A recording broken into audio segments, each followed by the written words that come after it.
Welcome to a late night of criminal villains. I am your host, Jessica Kohainor. And I wanted to talk to you guys, to give you guys an update about the David and Celeste story. You guys know this story is crazy. It's so bizarre. And he's still not jailed. He still has not been sentenced. Like, what is really going on here? So I went to this give me a second. I went to this YouTube channel, and I'm going to TikTok, and I'm searching for any updates, and I've came across a lot of updates. So on this channel we will be covering a lot of David this week, so I want to get you guys, let you guys know that. And I have a link, and I would love for you guys to chime in. I want to know your thoughts out there, so hit that link up, come up anytime so we can hear your voices. And please, if you guys can like, share, and subscribe here at this YouTube channel, we really appreciate it, okay? All right, so let's go here. Of 14-year-old Celeste Rivas Hernandez out in Los Angeles. This all started, as you may know, when a Tesla in Hollywood was towed, and officers then discovered human remains in the trunk. The body was later identified as Celeste Rivas Hernandez, who had been reported missing months earlier from Lake Elsinore. Now, the Tesla was registered to 20-year-old singer David, real name David Anthony Burke, the Houston-born artist behind the hit Romantic Homicide. To be clear, no one has officially been named a suspect. There have been no arrests. David, again to be clear, has not... How did he do it? How did he do it? He is really getting away with murder. And we cover more murder stories, and it seems like a lot of them are getting away with murder. What is going on in the world? Officially been implicated in any wrongdoing or any crime. But obviously, there are questions. There are questions about David's connection to Celeste. There are questions about what this relationship could have been. When did he see her last? Did he see her? And these questions have never gone away. Social media lit up with claims of a possible relationship between the two, right? Apparent matching tattoos, maybe private messages, a rumored unreleased song with her name in the title. TMZ had reported at one point in time that those around David believed that Celeste was 19 years old, and now we have this new development, this Six Flags trip, which we want to talk about. But real quick, that Hollywood Hills home, which was near where the Tesla was found, that quickly became a centerpiece of this investigation. LAPD executed a search warrant. They collected electronics, maybe even searched drains, maybe photographed different rooms, but not everything was taken. And that is where private investigator Steve Fischer had entered the picture. Now, Fischer was hired by the property's owner, the landlord, who said he was frustrated by what he called a lack of information from law enforcement about what role that property, his property, may have played in all of this. And again, to be clear, this was a property that was leased apparently to David's manager, and David had been staying there. And again, this property was near the Tesla. So what does he do? He brings in Steve Fischer to conduct his own review of what was left behind. And now Steve, who we've had on this program before, says he found something strange, something that could maybe reshape the timeline of this case. During his investigation, Steve Fischer says that he uncovered a Build-A-Bear certificate that was made out to a girl named Esmeralda, dated April 21st, 2024. So that is just 16 days after Celeste was reported missing. And that date stood out because on that same day, April 21st, David had apparently posted a TikTok video riding a roller coaster that appeared to have been filmed at Six Flags Magic Mountain. There is a Build-A-Bear located inside Six Flags. So you put those facts together, right? A Build-A-Bear certificate for a child, a TikTok filmed at Six Flags, a then 13-year-old girl, because she was 13 at the time, who had been reported missing. Six Flags, they require guests under 15 to be accompanied by a chaperone aged 21 or older. So the questions now become, who was that chaperone? Who was Celeste with that day? If that person was David, what does that mean? Does it mean that the story of what happened to Celeste is maybe even more disturbing than anyone realized? We don't know. But we're going to be speaking to Steve Fischer in a minute. Yes, that's what it means. It's very disturbing. And his team all knew she was underage. I don't buy it for a second. They're trying to tell us that they did not know she was 14 or 13. They're saying we thought she was 19. Excuse me? A 19-year-old and a 13-year-old is day and night. She wasn't wearing false eyelashes. She wasn't wearing a whole bunch of makeup. She wasn't wearing a whole bunch of wigs. Give me a break, okay? And this girl, her pictures were everywhere. She was missing. You mean to tell me you have a superstar and he's around this girl and you don't do your research? You don't know nothing about her? Yeah, you're going to know everything about this girl. If he's going to be around this girl, people in his camp is definitely going to do their research to figure out, who is she? Where's her background? To make sure she's not a threat to his empire. So what happened? Did eventually she did become a threat to his empire and they had to get rid of her? And this is the part where he's getting away with murder? Like, what is really going on here? And I just want to say thank you guys for coming in. I'm Jessica, and I would love for you guys to hit that link because I would love to hear what you guys have to say about this. All right. So I'm going to take a break from YouTube for 1 second, and I'm going to go to TikTok because they have posted something up today as well.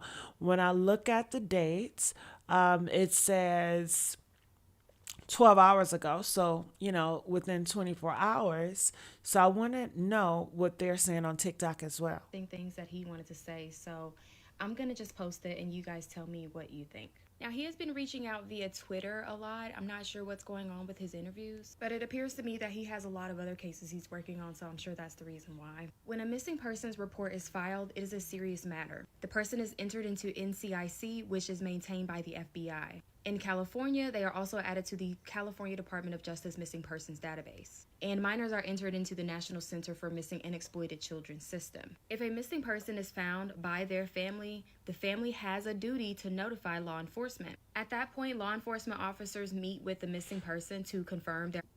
Okay, she's talking about missing person cases, but I want to hear where they are really just talking about Celeste, not nothing general. I really want to know the updates with Celeste, so I'm going to go here. We have another update regarding 14-year-old Celeste or Celeste Rivas Hernandez. Steve Fischer has been clarifying a lot of things recently, and this is regarding that second home we've all been talking about. So he states this via Twitter. Reddit, which initially served as a decent source of information about the D4vd Discord server, and he's hurling insults at the Reddit users, so I'm not gonna repeat it. He stated, they're claiming I said Miss Rivas was never at the 2023, early 2024 Doheny house. He stated, I never said that. And if you're wondering what home we're talking about, I'm going to post a picture right here. This is the home that Miss Rivas was actually spotted in on the live stream. Steve Fischer states, what I said clearly is that Miss Rivas was not living at the house at the time of her death.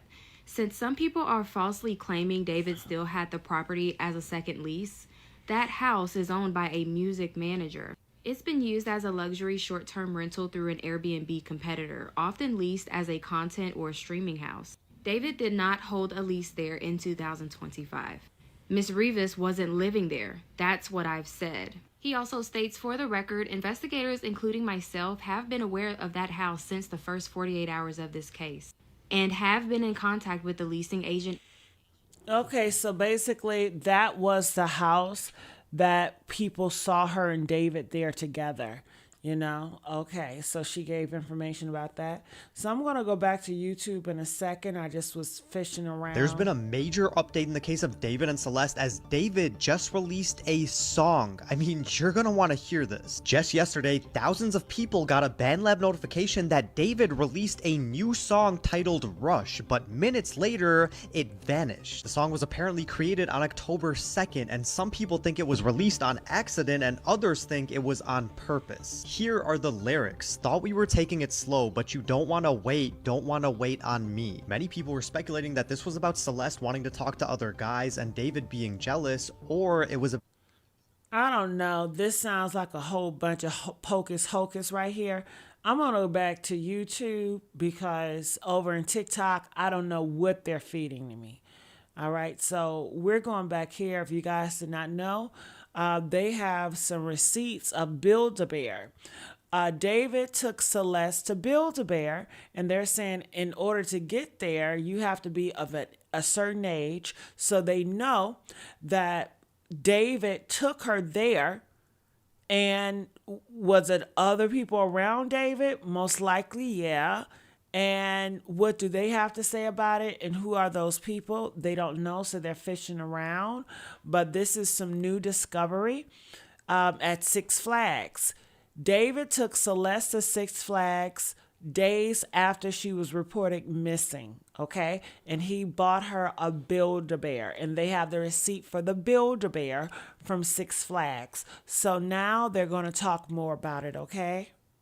To get some clarity on all this. And also a lot of misinformation, he says, is out there, and things that have been attributed to him that he says he didn't really say. So I want to get some clarity there.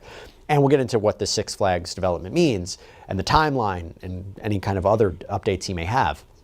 But to understand why this new Six Flags discovery matters so much, I just want to go back to where the case first broke wide open, okay? September 8th, 2025, a Tesla that had been sitting at a tow yard in Hollywood was inspected after workers noticed a foul smell. Inside the front trunk, officers found human remains that were apparently wrapped in plastic. That car was registered to David. The remains were identified as Celeste. Her body was apparently decomposed, and while the official cause of death is still deferred, police said they haven't ruled out foul play. However, based on comments from law enforcement, it's possible there may not even be a crime other than concealing the body. But since then, the investigation has focused a lot on that Hollywood Hills home where David had been living. And that is where private investigator Steve Fischer has spent months retracing every step, what was taken, what wasn't, what those overlooked details might reveal, who may have been driving that Tesla. Here's what a whole home water filtration system costs, including...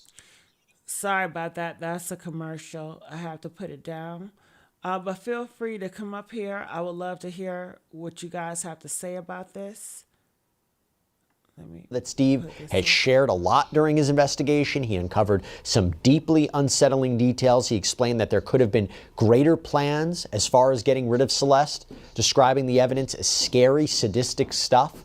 Steve says he's been able to track the Tesla's movements, understand who had access to the property, recover photos, videos that help place people at the home at certain times. He's also been in contact with neighbors, reviewed digital media, gathered information that was handed directly to LAPD. All right, so now I want to bring on a special guest. I want to welcome back on to Sidebar Steve Fischer. Now, Steve is the private investigator who was hired by the owner of that property, the landlord, where David had been staying in. To be clear, it wasn't David on the lease, it was his manager, but we know that David had been staying there and that property was close to the Tesla. So, Steve, so good to see you again. Thanks so much for joining us. A lot's happened since the last time we talked. I mean, let's talk about this. You have uncovered something regarding this apparent Six Flags trip. I mentioned it a little bit before, that you found this Build-A-Bear certificate in the name of Esmeralda that was dated, I believe, April 21st. So this is just about, 16 days after Celeste was reported missing, that David had apparently posted a TikTok at a roller coaster on the same day. What is this? If I got anything wrong, please let me know. But what is it? Sorry, but doesn't he just look demonic? I mean, this picture right here, it looks creepy. You know, that thing in the middle of his head, and he's always wearing black nail polish. What is up with that black nail polish? I don't know what it symbolizes. And then this stuff on his head. And is he wearing color contact lenses? Huh? Press 1 if he's wearing color contact lenses. He's wearing color contact lenses, stuff all on his face, and black nail polish. Okay. Detail suggest to you?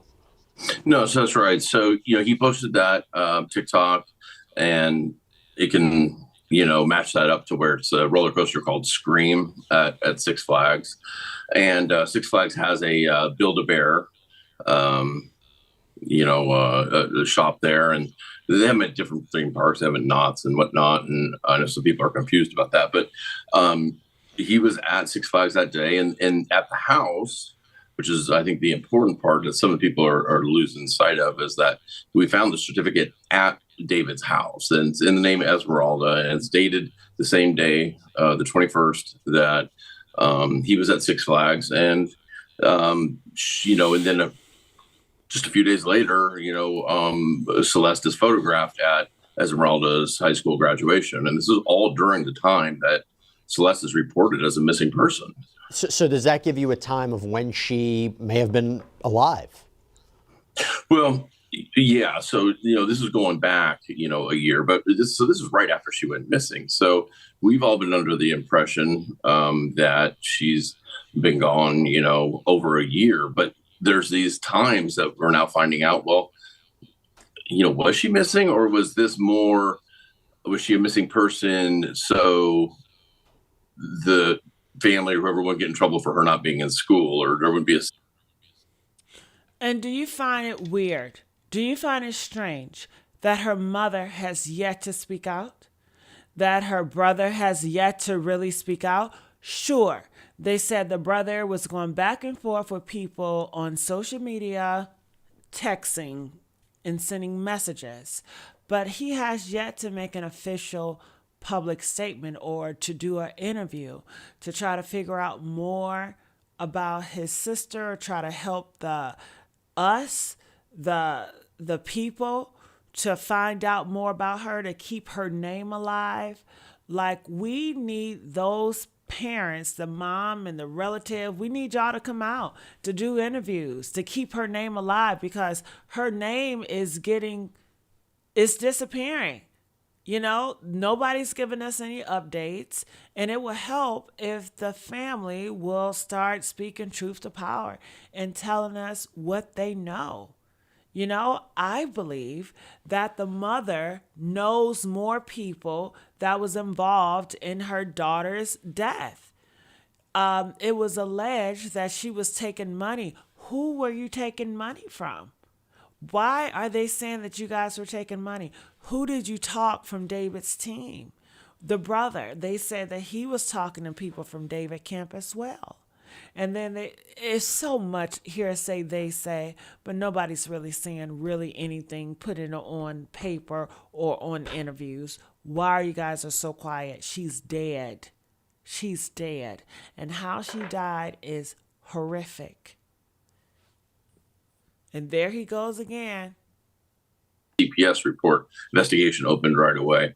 It appears that they knew where she was at, and she showed up at graduation. She's shown up now at the Six Flags along with a cousin, and then she shows up in September arguing with neighbors at her own home. So, yeah.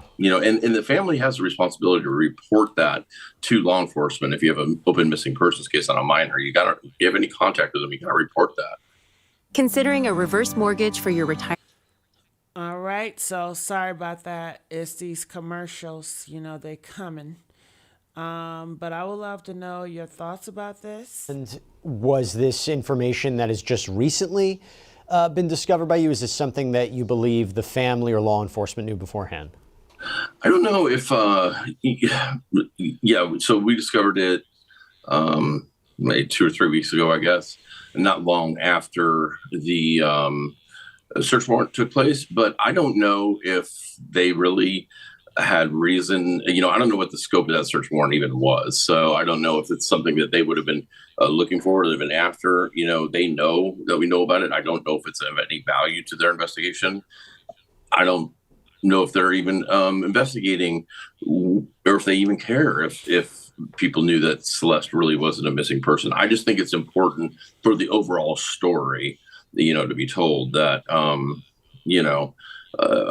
there were people that knew, and possibly people that could have intervened in this situation. And to be clear, has this detail, given you a better understanding of what the possible relationship is or was between David and Celeste? Does it give you a time frame of maybe when they had last spoke or last had contact, if that's at all what's going on?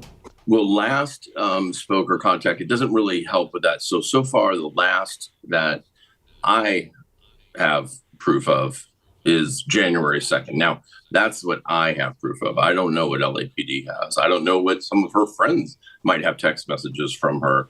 But what I have is January 2nd. But I think what it does show is that there was a relationship. They were doing things, social things, and she was out of school. She was on, she had dropped out. She was I think, 7th grade. This is, as far as I'm concerned, this is really serious stuff. And I think it's sad that it was allowed to continue. And that's, I don't know why it was allowed to continue, but it was. And I think people knew where she was at.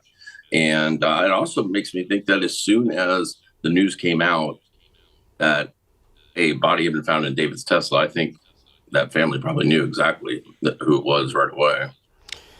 Now, last time we spoke, you had mentioned that there were these items at this Hollywood Hills property that weren't seized in the search warrant. Since then, have you uncovered anything new that helps clarify the timeline, maybe what happened at the house? I mean, last time you were on with us, you talked about that you believe something sinister was being planned, the idea of maybe discarding her body. Is there anything else you can tell us about that?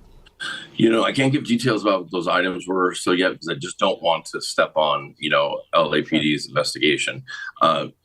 As far as finding anything new, I spent the whole day at the house again yesterday. I don't know if there's going to be too much more there to gather. There are these small pieces, like the Build-A-Bear and stuff in photos from the graduation that we can put this timeline together. But that really just kind of proves this relationship, and it was a known relationship. As far as what happened and when, it appears to me that January, February is when there's something happens with the Tesla. It stops being used regularly. And so I think that's going to end up being the date. But I could be wrong. I don't have any proof of what happened to her, or her being placed in that Tesla or being taken out of that Tesla. I was going to ask you, because in our last discussion, you talked about tracking the Tesla, who may have moved it. You believe that you have an indication about who may have moved it. Obviously, haven't identified the person, but have you been able to pinpoint any more details about the car? Any new insights about it, how it fits into the picture? No, not on that car, but we have learned that there was another one of his close entourage, a person that was actually on tour with him, that there was another car that was reported being left right by the house for like 2 months, and then they had actually called to have that one towed as well. And then the day before it was going to be towed, when they came out for the third time, 2 men came and picked up the car, and we've since found out that is somebody that was owned by somebody that was out on tour with David, and they just left it in front of that, across the street. On the same street, just parked on the other side of the road, kind of blocking somebody's driveway for 2 months. To be clear, the 2 people that moved that other car, was one of them the person that moved the Tesla? No, so these are, I only know who one of them, I've only ID'd one of them. These are not people that are regular, and they were the owner of the cars, I think a family member and a friend or something like that, not people that were around, and not David's people or anything like that. Now, you've also been tracking the medical examiner timeline, the LAPD's timelines actively, very closely. Have there been any developments there that you can give a better sense of when we might maybe even see an official determination about the cause of death, the manner of death, anything like that? I think it could be in the next week to 10 days. And that's because, what I've been doing is tracking, her, she was discovered on the 8th, on September 8th. So I've been tracking the deaths for the months and weeks before that date, and the ones that were in deferred status. Those are usually the ones that are pending toxicology. And then I'm seeing that they're showing up as they're not deferred anymore, and they're showing, acute fentanyl intoxication or whatever. So it shows in other cases, yes. So they've in other cases. So it shows that the toxicology has come back on those, and they're making determinations. And I've seen those as recent as September 3rd right now. So we could be, just days away from. Now, that doesn't mean the autopsy report is done in total, but it does mean that on the website we could see a determination of the cause. Well, what do you guys think? It seems like they really don't have much. It seems like the police are still giving an investigation.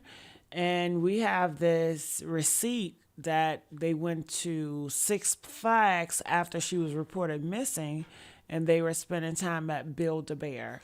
But that's all that we really have, and he's just asking questions, and every question he's asking, the guy is really not giving any more information that can be useful. So I just want to say thank you guys for joining me. I saw this and I was like, you guys will want to know what's going on, okay? So I'll see you guys tomorrow. I'll go live every single day. I have multiple channels, so I catch you guys. I love you guys for real. And some of those individuals that's follow me on all channels, I just love you guys so much.